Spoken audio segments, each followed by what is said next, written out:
Kaya basahin ko po sa inyo mga kapatid sa wikang Tagalog. Ecclesiastes chapter 3, verse 1. Sa bawat bagay ay may kapanahunan, at panahon sa bawat panukala sa silong ng langit. Panahon ng kapanganakan at panahon ng kamatayan. Panahon ng pagtatanim at panahon ng pagbunot ng itinanim. Panahon ng pagpatay at panahon ng pagpapagaling. Panahon ng paggiba at panahon ng pagtatayo. Panahon ng pag-iyak at panahon ng pagtawa. Panahon ng pagtangis at panahon ng pagsayaw. Panahon ng paghahagis ng mga bato at panahon ng pagpipisan ng mga bato. Panahon ng pagyakap at panahon ng pagpipigil sa pagyakap. Panahon ng paghanap at panahon ng pagkawala. Panahon ng pag-iingat at panahon ng pagtatapon. Panahon ng pagpunit at panahon ng pananahi. Panahon ng pagtahimik at panahon ng pagsasalita. Panahon ng pag-ibig at panahon ng pagtatanim. Panahon ng digma at panahon ng kapayapaan. Anong pakinabang ang tinatamo niya na gumagawa ng kanyang pinagpapagalan? Last verse. Aking nakita ang sakit na ibinigay ng Diyos sa mga anak ng mga tao upang pagsanayan. Manalangin tayo. Dakila at mabaging Diyos, nabasa na po Panginoon ang iyong salita na gagamitin namin Panginoon sa pangangaral sa araw na ito. Iunawa ito Panginoon, i-bless. At nawa Panginoon, langisan mo ang iyong lingkod na magsasalita. Gamitin mo ko Panginoon sa ikakalago ng pananampalataya ng bawat isa. Magpadala ka nawa Panginoon ng magandang rema upang may asik kong maigi Panginoon ang iyong salita sa bawat isang naririto. Dakila ka sa aming kalagitnaan Panginoon at maraming salamat sa lahat ng iyong gagawin. At nawa Panginoon, ikaw rin po ang magbalik ng siksik, liglig at umaapaw na pagpapala sa bawat kamay na patuloy na nagbibigay sa iyong gawain. Maraming salamat sa lahat ng iyong gagawin. In Jesus' name, Amen. Palakpakan natin ang Diyos mga kapatid. Praise God. Praise the Lord. At malaya na po tayong makakaupong lahat mga kapatid. Praise God. At ang ating topic mga kapatid ay napamagatang What if? What if, mga kapatid? Ano kaya? Paano bang sabihin mo sa iyong kapatid, mga kapatid, sa iyong katabi, what if? What if? Sa iyong likod, what if? So, ito po ang ating topic, mga kapatid, ay isang mahalagang bagay bilang tao, bilang mananampalataya. At alam ko sa inyo mga kapatid ay marami tayong mga bagay na masabi natin na nakaraan. No, na sinasabi natin, what if? No? What if kung ginawa ko yun? What if, di ba? So, paano kaya?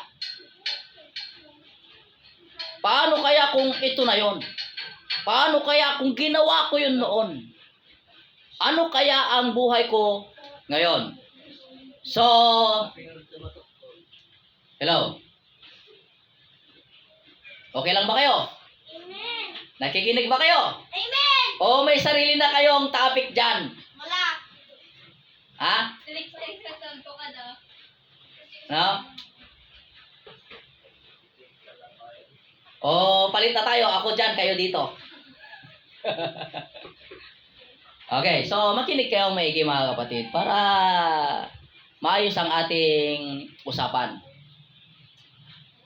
No? Kaldom? Tantan? Ano? Gusto nyo ba na i-mention ko na kayo lahat dyan? Okay, so tuloy tayo mga kapatid. Saan na tayo? Naligaw tuloy ako mga kapatid. So kasi yung mga bata na to medyo nami-miss nila mga kapatid, mapagalitan na ata. Kaya palakpakan natin ang Panginoon mga kapatid. Praise God. Hallelujah, Jesus. So what if mga kapatid, dito sa ating binasa mga kapatid ay mayroong panahon ang lahat na ibinigay sa silong ng langit mga kapatid. May panahon ng kapanganakan at may panahon ng kamatayan. So lahat ng bagay mga kapatid ay may sarili-sariling panahon. Kung hindi mo panahon ngayon, malay mo bukas. At hindi ako maniniwala mga kapatid na mananatili lang tayong ganito. Alam niyo mga kapatid, naalala ko nung ako ay hindi pa pastor, mga kapatid. Meron nang inoffer sa akin 2 church. Hindi lang ako nagkamali, hindi lang 2 mga 3. At dumarating din sa akin mga kapatid, what if? No? What if kung tinanggap ko yung inaalok sa akin? At hanggang ngayon mga kapatid, mayroon pa rin nag-aalok. Sabi ko lang, what if kung tanggapin ko? Di ba? Pero alam niyo mga kapatid, kung anong laging tumatakbo sa isip ko, paano kayo? Paano ang sinait? Same. Alam niyo mga kapatid, may inaalok sa akin na, hindi ito biro mga kapatid, may inaalok talaga sa akin na church mga kapatid na talagang may nagbibigay na, talagang malago na yung gawain, may support. Pero pag nagpe-pray ako mga kapatid, sinasabi ko, Lord, tatanggapin ko ba yon? Inaalok sa akin. Ang sabi naman sa akin ng Panginoon mga kapatid, paano ang kaluluwa dito sa Sinait? At doon maalala ko yung pangako ko sa Panginoon. At alam niyo ba kung ano pangako ko sa Panginoon? Ang sabi ko mga kapatid, na Lord, gusto ko mag-alaga ng sarili kong anak. Anak sa pananampalataya. Mahirap mag-alaga yung tinatawag na magiging successor ka. Dahil hindi mo alam kung ano ang kanilang mga espiritu doon. Pero what if, no? Pag tinanggap ko yun, kumusta kayo? Ito mga kapatid, nasasabi ko lang po, mga kapatid, para bigyan kayo ng linaw na walang mahalaga sa akin mga kapatid kundi kayo. Walang ibang mahalaga sa akin mga kapatid kundi ang inyong mga kaluluwa dito. Dahil noon pang una mga kapatid, sinabi ko na sa Panginoon, Lord, kung gagamitin mo man lang din ako, gusto kong saan mo ako ilagay, doon na ako.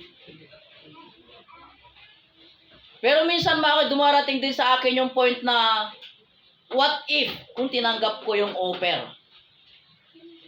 Di ba? Kasi hindi natin maiiwasan yun mga kapatid, lalo na kung darating yung oras na may pagtatalo ang mag-asawa dahil walang-wala. Hindi naman ako naniniwala dito mga kapatid, pagdating ng walang-wala ay masaya ang mag-asawa. Di ba? Sa amin mag-asawa mga kapatid, darating pa yung panahon na walang saing at kakausapin na namin yung mga anak namin, Nak, wala kayong allowance ngayon kasi walang-wala. At minsan mga kapatid ay nagkakaroon na ng konting pagpapaliwanag sa mag-asawa. Hindi naman away mga kapatid. Kaya sinasabi ko, Lord, what if kung tinanggap ko yun? Ano kaya magiging buhay namin doon? Pero alam nyo ba kung ano sinasabi ng Panginoon mga kapatid? Walang magbabago. Yun pa rin.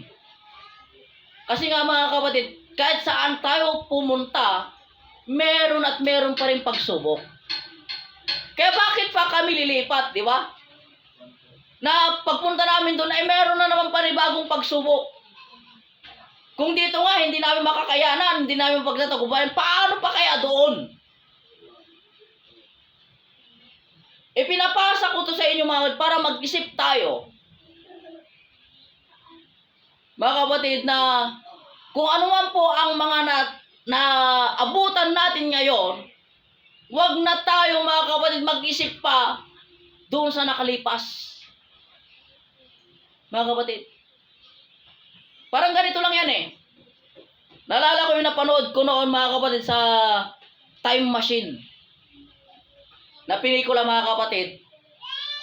Yung isang lalaki mga kapatid ay meron siyang iniinom na tableta mga kapatid na bumabalik siya doon sa nakaraan. At nung pagbalik niya doon sa nakaraan mga kapatid, yung mga pinagsisisihan niyang bagay noon ay gusto niyang baguhin. Sana.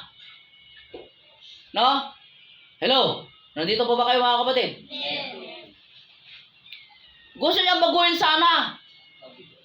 Pero nung pagdating mga kapatid na babaguhin niya, at nabago niya ang kasaysayan mga kapatid, pagdating sa inaharap mga kapatid, nawala yung mga minamahal niya sa buhay. Bakit? Dahil binago niya yung nakaraan. Kaya pumasok sa isip ko mga kapatid, sa inyo, what if bigyan kayo ng pagkakataon na bumalik sa nakaraan, ano ang babaguhin ninyo? Alam niyo sa akin mga kapatid, wala akong babaguhin. Wala po akong babaguhin. Bakit? Dahil kontento ako sa hinaharap ko ngayon. Nakapiling ko ang Diyos. Even though mayroong paghihirap, even though nandyan yung mga pagsubok, at sabihin man natin, paano kaya kung si X ang nakatuloyan ko, ano kaya magiging buhay namin? No? Alam niyo ba? Ganon pa rin. Walang magbabago. Meron pa rin pagsubok. Meron pa rin hirap. Ngayon kung pipiliin ko na mabago yung nakaraan ko noon mga kapatid, nangihinayang ako sa mga gwapo at magaganda kong anak. Di ba? Kasi hindi ko alam kung ano magiging itsura ng mga magiging anak ko kung babaguhin ko. Eh paano kung mga puro may kapansanan lahat? Di mas lalo naghihirap ang buhay ko. Di ba? At kung babaguhin ko naman mga kapatid, yung nakaraan, eh baka patay na ako ngayon. Di natin alam. Ang pinakapuntos ko rito mga kapatid, manatili tayo kung ano tayo. At kung ano man may mga mali nating nagawa noon, kalimutan na natin. We need to forget the past and let us continue to live in our present. At wag tayo gaanong mag-isip ng future. Hindi ko sinasabi mga kapatid, wag tayo magplano. Kasi iba mga kapatid, nandun na sila sa future, lagi nakatingin. Kaya pati ang linggo naiiwan, napapabayaan. Bakit? Ay, ginagawa ko to Panginoon, nagtatrabaho ko ng linggo para sa future. Eh paano kung hindi mo na maabot yung future? Alam niyo ba kung bakit mga kapatid, tinatawag na ang araw na ito ay present? Alam niyo ba mga kapatid, na napakahalaga po ang present. Ito po ang pinakamahalaga. Hindi po mahalaga ang past. Hindi rin po gaano mahalaga ang future. Ang pinakahalaga mga kapatid, itong present. Kasi itong present ang nagre-represent pareha sa yung future. Kaya kung di mo ayusin ang present mo, hindi magiging maayos ang future mo. Kung ang present mo ay laging nakatanaw sa past, hindi magiging maganda ang future mo. Kaya ang present, mga kapatid, dito ka maglaan ng magandang buhay, ng magandang desisyon, ng magandang mga ginagawa, mga kapatid.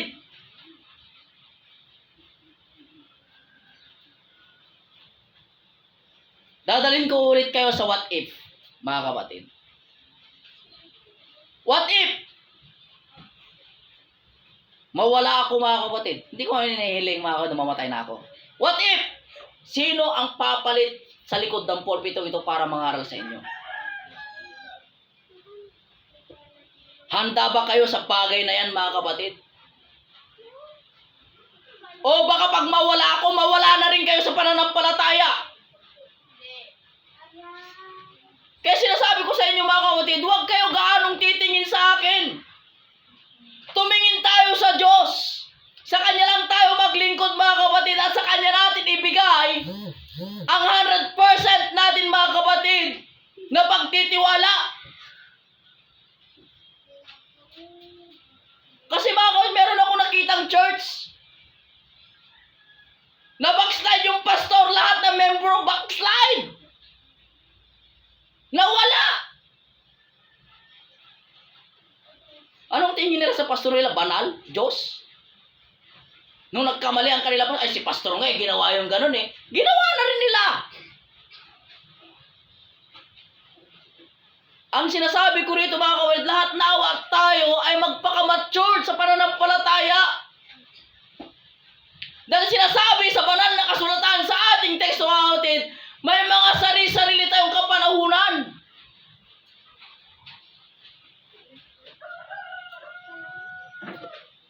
Hello? What if mga kapatid, walang tatayong Sunday school teacher? Sino ang papalit? Sino ang tatayo? Ay, pastor, hindi naman kami naka-schedule eh. Di ba? Eh, kailangan. Sa loob ng bahay, example, eh yung nakatoka na magluluto, eh nagkasakit. Siya pa bang uutusan mo magluto? Hello? Ibig sabihin ba mga kapatid, wala nang kakain? Dahil yung nakatoka na magluto ay hindi na makakaluto? Ang point ko rito mga kapatid, dapat lagi tayong handa sa present. Kahit sabihin natin mga biglaan yung pangyayari, kailangan handa ka. What if biglang dumating ang Panginoon sa araw na ito? Handa ka ba? Hello? Kailan tayo magiging seryoso sa ating pananampalataya? Kailan tayo magiging tapat sa ating Panginoon? What if, mga kapatid? Di ba? Sa inyong pamilya. Anong sinasabi doon mga kapatid? Sa last na topic natin, sa Deuteronomy chapter 6 verse 4 to 9 mga kapatid, sinasabi doon na Hear, O Israel, the Lord our God is one Lord. This law I will command you to keep. Teach your child when you lay down, when you stand up, when you walk, when you sit. Train your child, teach to them. Ang kahalagaan ng pananampalataya, mga kapatid. Hello? Hindi ko alam, mga kapatid, kung anong mangyayari bukas. Hindi ko alam, mga kapatid, kung anong mangyayari bukas. At kahit sino sa atin dito ay walang nakakaalam kung anong mangyayari bukas. What if this is our last Sunday to worship God? What if this is the last service we attend?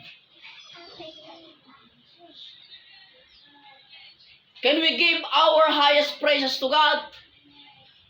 May bibigay ba natin ang pinakamataas na pagpupuri para sa Panginoon? Hello? May kinakausap pa ba ako rito mga kapatid? Palakpakan nga natin na Diyos mga kapatid.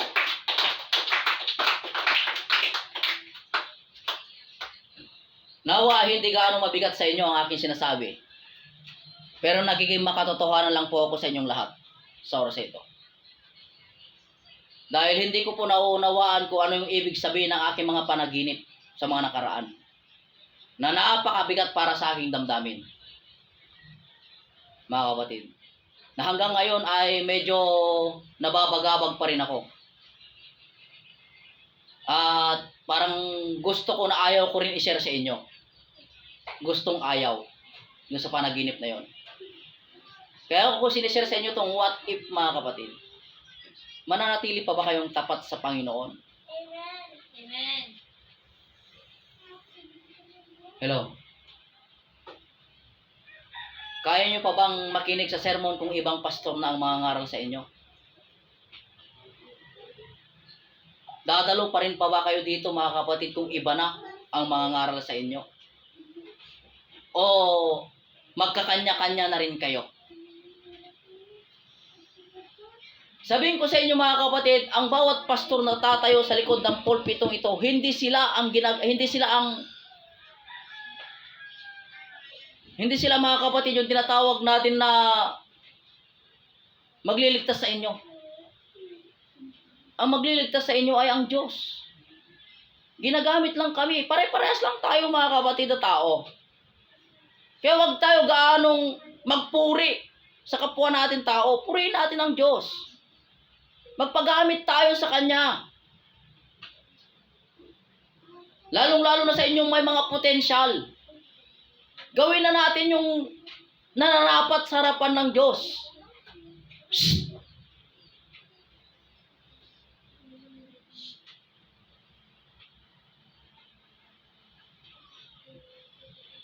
Hello? Amen.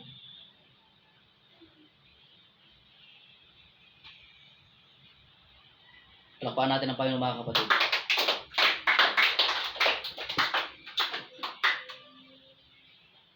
Seryosong ako dito mga kapatid. Halos maluhaluhan na ako pero naglalaro pa rin kayo. Baka gusto nyo mag-hiwa-hiwalay muna dyan para maayos naman. Nasa momentum na ako eh. Ha? Ito na.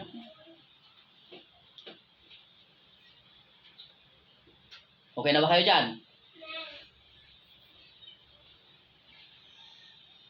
Alam niyo mga kapatid, pag ako'y nangangaral ng seryoso, nagtataka talaga ako at naninira ang dyablo. No? Nangdidistract siya mga kapatid.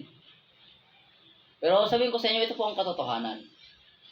Na wala na kahit sino sa atin ito magtatagal sa mundong ito. Lahat tayo ay papanaw. Ngayon mga kapatid, sa mga susunod sa atin, sa mga next generation mga kapatid, may iiwan ba natin sa kanilang pananampalatayang hinahawakan natin na sa Diyos lang sila magtitiwala? Meron pa ba kaya sa mga susunod sa atin mga kapatid na lagi silang magbubukas ng Biblia at magbabasa?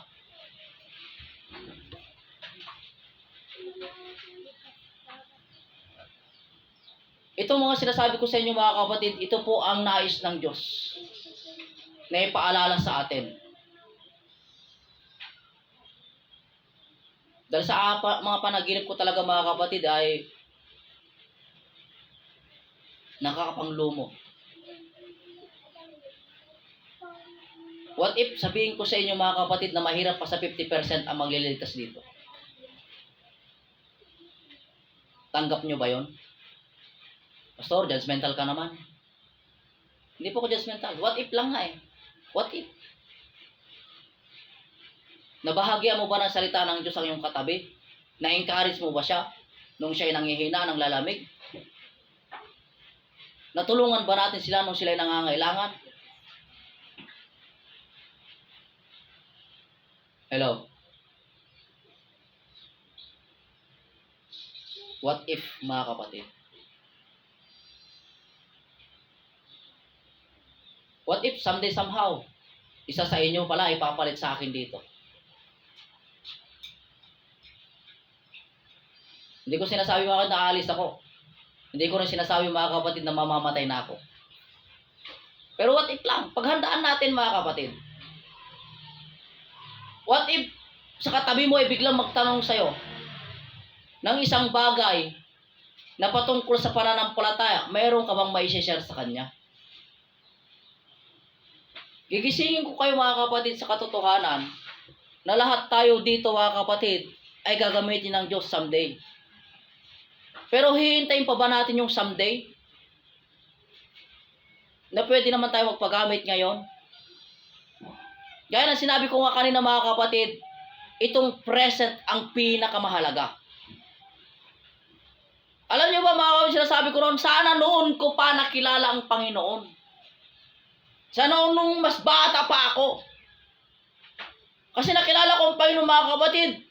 16 years old na ako noon, nakagawa na ako ng karumal-dumal, marami mga nagawang mali. Pangit sa harapan ng Diyos. Sinabi ko nga noon, sana noon ko pa nakilala ang Diyos at hindi ko na nagawa ang mga bagay na yon. Pero ano ang magiging testimony ko sa inyo ngayon kung hindi ako pinadaan ng Diyos doon? Kasi halos lahat na nakikilala ko mga nakikilala ko mga kapatid, wala naman sa kasamahan natin. Pero may mga nakikilala kasi ako sa mga iba't ibang religion na simula daw nung bata sila ay talagang hindi sila gumagawa ng mali. Kaya nagiging perfectionism sila. At madali sila manghusga ng kapwa nila tao mga kapatid. Pero nais kong ipaliwanag sa inyo mga kapatid. What if nga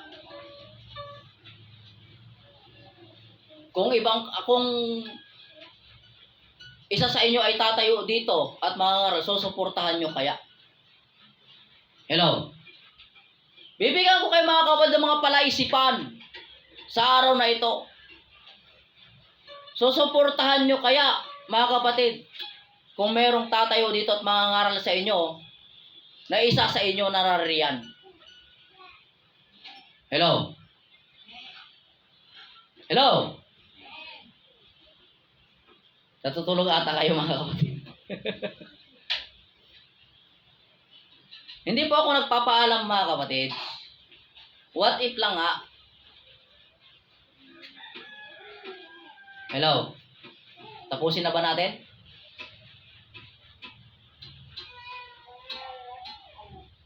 O gusto niyong malaman kung anong panaginip ko mga kapatid?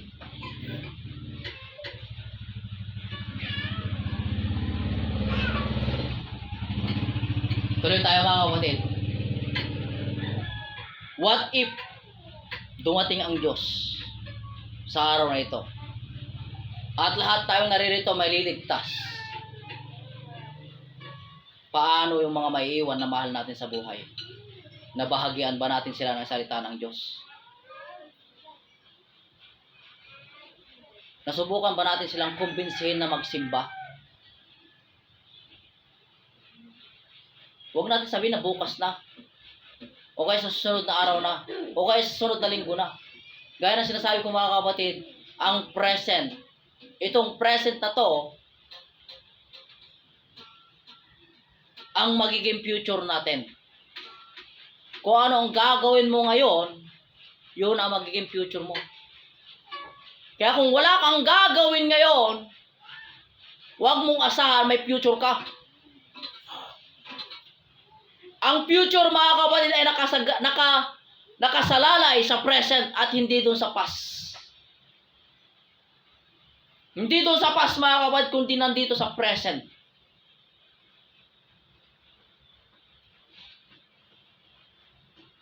Huwag nawa tayo magsisi bandang huli na hindi natin nagawa yung kalooban ng Diyos. Huwag nawa tayo magsisi bandang huli na hindi natin naibahagi ang salita ng Diyos sa ating mga mahal sa buhay. Dahil nadala tayo ng takot, ng hiya, mga kapatid. Dahil sinasabi ng Bible, for God not given us a spirit of fear. Hindi tayo binigyan ng Diyos ng espiritong para matakot. At sinasabi doon mga kapatid, for I am not ashamed to share the gospel of God. For this is the power of God unto me both the salvation. Ito ang kapangyarihan ng Diyos na ikakaligtas natin mga kapatid. Kaya huwag tayong matakot, huwag tayong mahiya. Hello? Gawin natin kung anong nararapat. Sabi nga doon mga kapatid, may panahon ng pagtangis at may panahon ng pagtawa. Kung i-reject ka ngayon, huwag ka magsawa. Ibahagi mo pa rin ang salita ng Diyos. Dahil napakaliwanag po na sinasabi ng Biblia, merong iba ang nagtanim, iba yung nag-araro, iba yung nagdilig, pero nasa Diyos ang pagpapalago. Kung ikaw man ang nagtanim ng salita ng Diyos, sa iyong mahal sa buhay mga kapatid, meron yan magdidilig. Pero huwag natin sabihin na sa atin ang credit. Dahil Diyos pa rin ang magpapalago.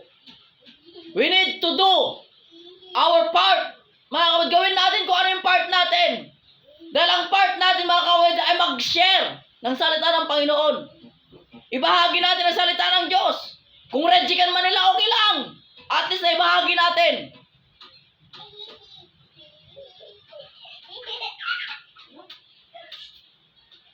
Hallelujah mga kapatid.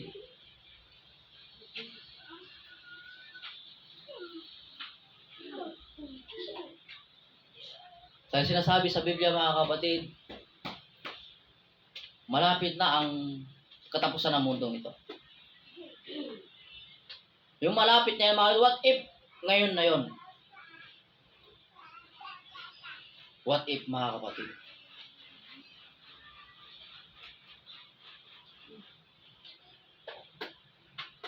Hallelujah. Palakpakan natin ang Panginoon mga kapatid.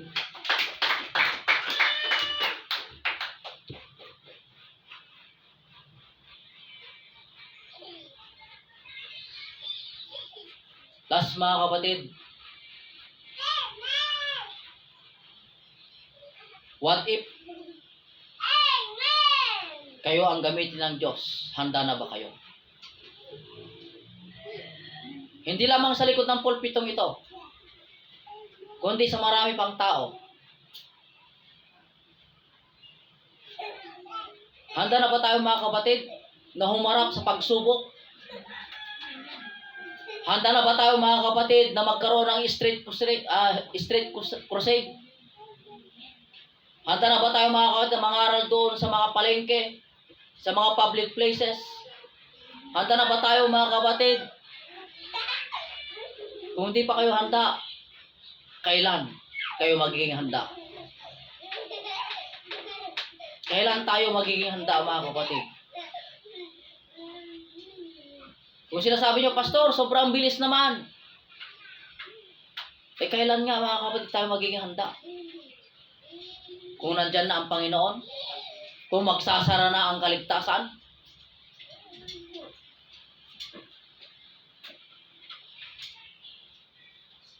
Sabi ng mga kapatid, evangelism, first goal is your family. Ang evangelism mga kapatid, pinakaunang goal natin nito ay ang ating pamilya. At pagpunta ko sa sinait na ito mga kapatid, una kong ginol na masulwin ay mga kamag-anak. Wala akong ibang Bible study dito mga kapatid sa sinait, puro kamag-anak. Ngayon mga kapatid, dahil sa tapos na ako sa mga kamag-anak at meron naman tumanggap sa kanila, hindi naman silang lahat, lumipat kami sa iba. At hanggang napunta sa inyo mga kapatid.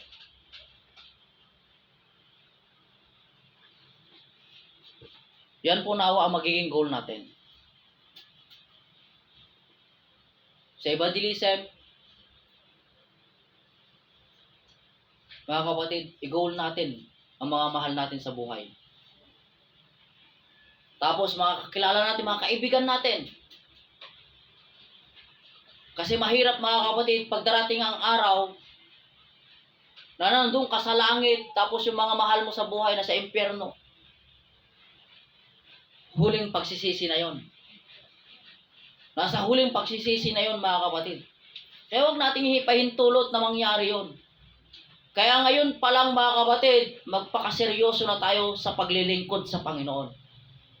Kaya lang sinasabi ko mga kapatid, itong present na to, ang pinakamahalaga. Dahil ang present, ito ang magbubunga sa ating future. Hallelujah. Habang lahat tayo mga kapatid, tumatayo sa oras na ito,